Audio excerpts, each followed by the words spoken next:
on top of all of these existing challenges, we also have one more challenge, and that is compliance requirements. So who should have access to what?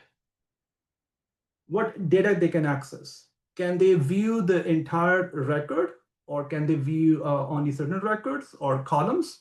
Can they view the actual value, or can they only view the partial masked cut down version of the record, like maybe credit card numbers and whatnot? So you can say that we want to mask them, only show the last 4 digits and whatnot.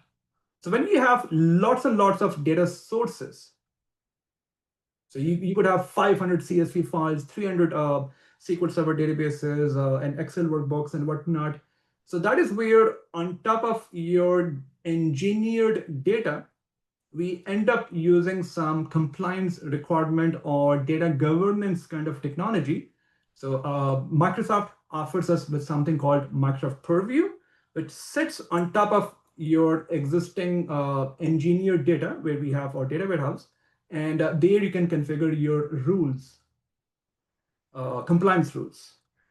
And yes, it can still also be used on top of your CSV files, Excel workbooks, and everything else as well.